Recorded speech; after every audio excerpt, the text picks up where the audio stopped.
All right, let's jump right into this explainer. Today, we're looking at a man whose perfectly normal, even charming exterior hid one of the most dangerous and prolific serial killers in American history, Ted Bundy. We're going to break down the facts, the timeline, and his truly chilling methodology. And listen, this isn't just recounting true crime history, it's really an exploration of how deception operates right in plain sight.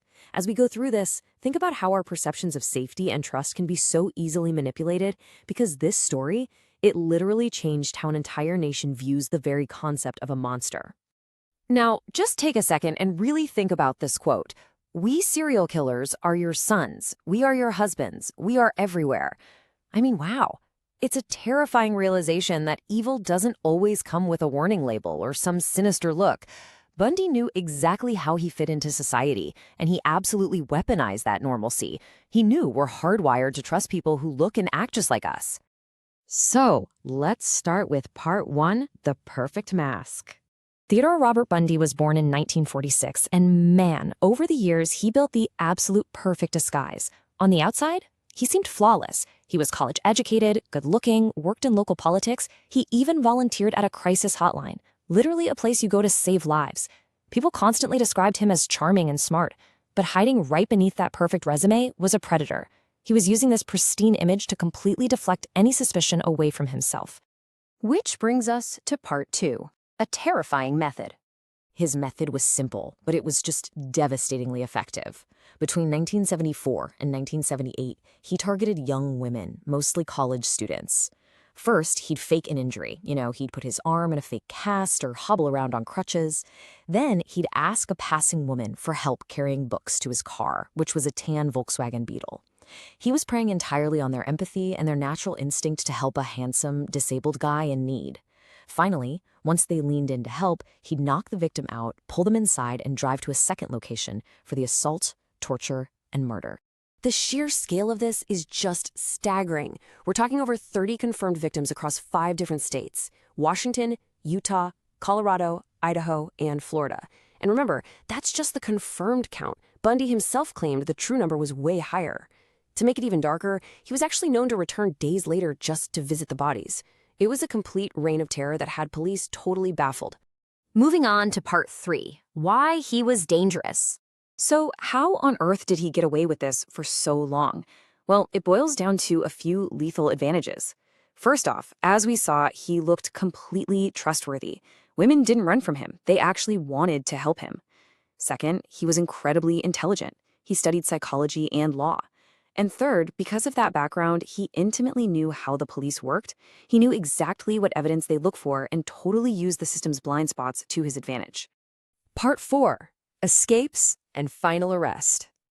Okay, his time on the run was just absolute chaos. In 1977, he literally escapes a Colorado jail by jumping right out of a library window. They caught him 6 days later, but then, incredibly, he escapes again from a jail in Aspen and flees all the way to Florida. This leads to the horrific events of early 1978. Just weeks after escaping, he breaks into a Florida State University sorority house, killing 2 women and attacking 2 others in a single night. A month later, he kidnaps and murders a 12-year-old girl. It was a rapid, terrifying escalation before a routine traffic stop finally ended it all. That final arrest in February 1978? It wasn't some huge FBI sting. Police just pulled him over for driving a stolen car. But when they looked inside, they found masks, rope, and weapons. And this time, they had physical evidence. His fingerprints matched the horrific crime scenes in Florida. Finally, there was absolutely no escape for him. Part 5. The televised trial. Now, even while on trial for his life, facing irrefutable evidence, Bundy tried to keep up that charismatic facade. He actually chose to represent himself in court. He acted like a lawyer, cross-examining witnesses, and bizarrely just smiling for the cameras. Millions of people watched this on TV, completely mesmerized and horrified by a guy treating a murder trial like his own personal stage. But in 1979, the act finally failed. The jury saw right through the performance, found him guilty, and he was sentenced to death by the electric chair. He spent the next decade on death row until he was executed in Florida on January 24, 1989. But there's a wild footnote here. Before his death, he actually gave extensive interviews to the FBI to help them understand how serial killers think, which they use to help profile other killers. Finally, Part 6, Legacy of a Monster. Before Bundy, people really thought monsters looked like monsters, scary guys lurking in the shadows. But his legacy is the grim realization that evil can look perfectly normal. He's literally the reason the whole concept of stranger danger became so deeply embedded in our culture. He proved the killer could be the charmed guy right next door. But of course, as we analyze this, we have to remember the human cost.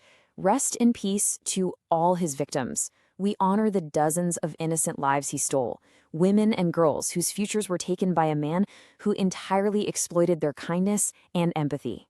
So I'll leave you with this one unsettling thought to ponder as we wrap up this explainer. If monsters can look just like us, how well do you truly know the people around you? Thanks for joining me today, and always remember to question what you